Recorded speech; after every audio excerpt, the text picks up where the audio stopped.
Hi, and welcome to another episode of Hot Takes with me, the Silver Fox. And we know Humza Yousaf is a very worried man. We did the story just yesterday about the latest poll showing how tight it's going to be, how many seats he's going to lose. Many seats. But new analysis has shown that there are, across the whole of the UK, 50 seats where the differential between winning and losing, the incumbent losing and someone else replacing them, is so very marginal, very tiny. 4 of them are in Scotland, and we're going to take a look at all 4 here. But it means that literally a handful of people could shape the destiny of Scotland. And in one constituency, it could be down to literally, and this is no exaggeration, it could be literally how one household votes. That's how tight it is. And of course, we've seen the massive swing away from the SNP towards predominantly Labour, but also towards the Conservatives. But when you've got a seat where quite literally the people living in one house could swing it, you know you're in deep trouble, especially when you're looking at the polls, which are showing you how much trouble you're in. Let's take a look at this and see which of these 4 seats is going to cause the most problems. And it's 1 or 2 surprises. Here goes. Now, I would ask you at this stage, if you haven't yet subscribed, please do subscribe. And if you are somebody who's subscribed, please do check you're still subscribed, because YouTube is doing the old unsubscribe thing again, and it is a pain in the backside.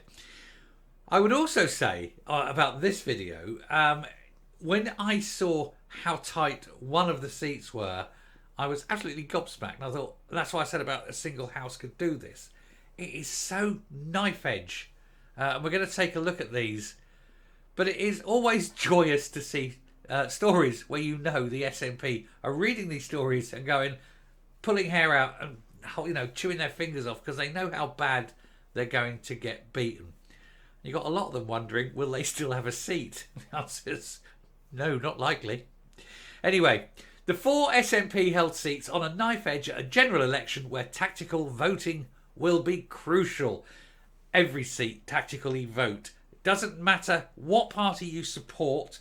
Look, if you are in an SNP held seat, look to see who's in second place.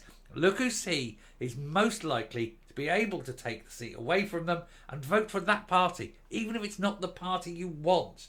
Simply getting out the SNP benefits everybody. And even if you're a Tory voting Labour or a Labour voting Tory, it's one election only. It's get rid of the SNP and utterly destroy the party that is destroying Scotland.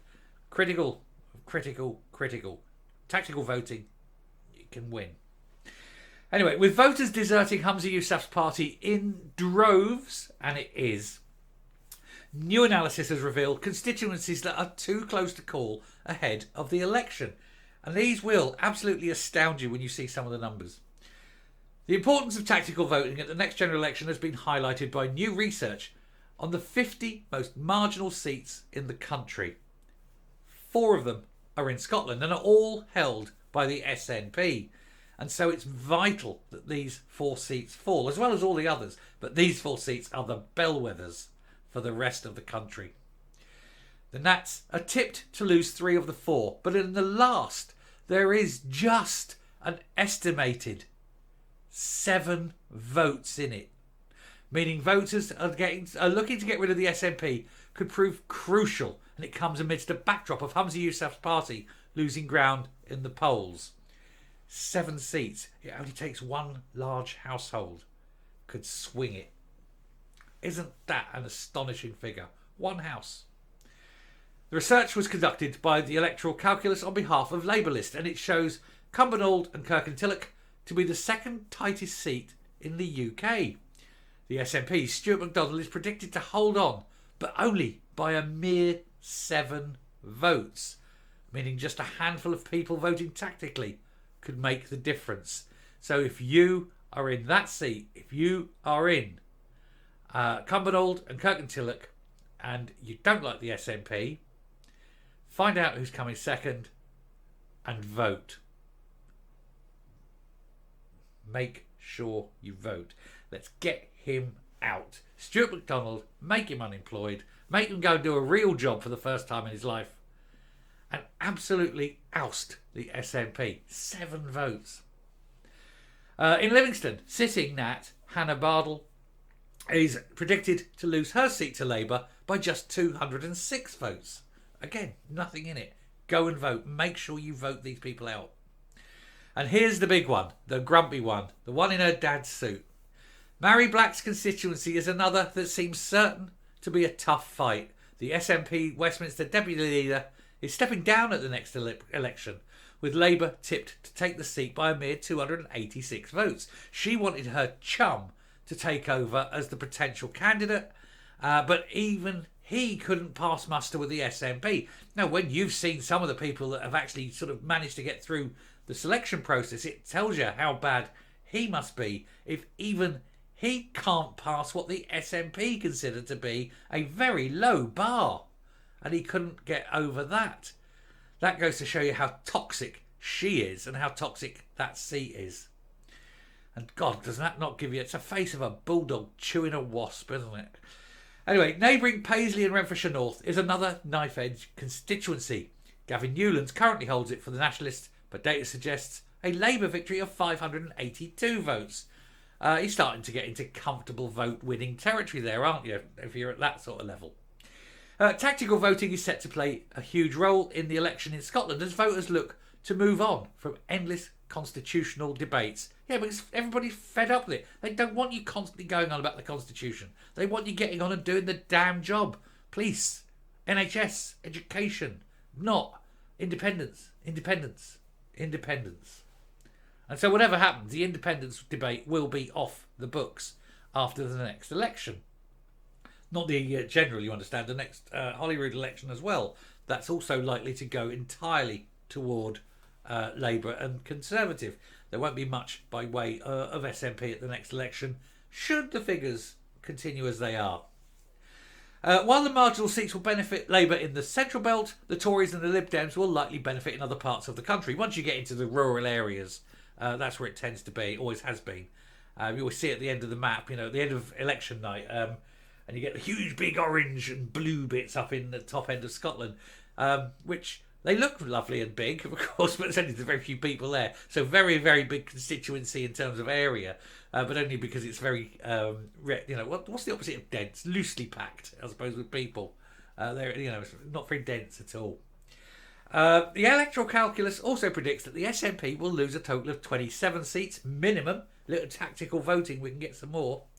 When the country goes to the polls. And with a new poll published this weekend suggested it could actually be just 20 seats the party wins, as Humza Yousaf struggles to hold on to support. It can only win 20, maybe, possibly less. And this is why I say tactically vote.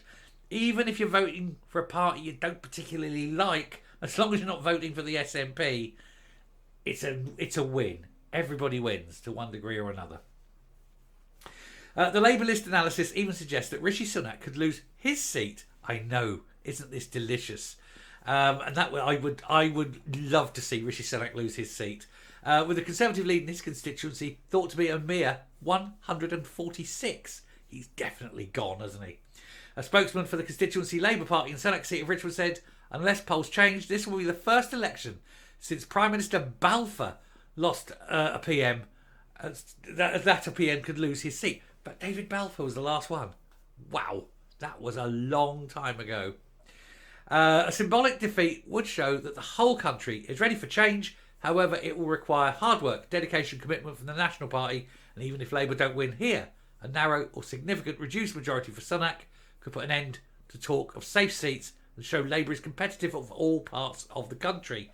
I tell you now, Labour are going to be the next government of the United Kingdom, and chances are they're going to be the biggest party in Scotland, and come the next Scottish elections in 2025, is it? They're likely to be 26. It should be 25. I think it's going to be 26. And they should be the biggest party in Scotland then, and they'll probably have to go to coalition. And the irony is possibly with the Tories, but you'd have Anna Sawar as First Minister, a few Tory ministers and that, but they do it on a supply basis. It's happened before. It isn't the end of the world, but not having the SNP in power is what is key. So there we go. So anyone in Scotland, if you're not one of those, wild-eyed, swivel-eyed loons who are pro SNP regardless of what they do, let's make him unemployable. I mean, he's already unemployable. Let's make him unemployed. Let's fire him. Let's get him out. And let's have so many seats gone. So many votes for every other party. They don't even make it onto lists. Coming up. So, good people of Cumbernauld, you have a job to do. Whenever the next general election is called, and it could be May, it could be October, they may even wait until the very end and go January 2025. But whenever they call it, be prepared to stand and vote for whoever it is. Don't vote SNP. Remember, 7 votes can get rid of the SNP. And if you are a Tory and it's a Labour seat, or Labour in second, hold your nose, vote Labour, get them in. If it's a Tory seat, it's probably not, but if it's a Tory seat and Tory's a second and you're a Labour voter, hold your damn nose, vote Tory. Don't vote for anyone, vote against the SNP. Get them out, save Scotland. It's your only chance.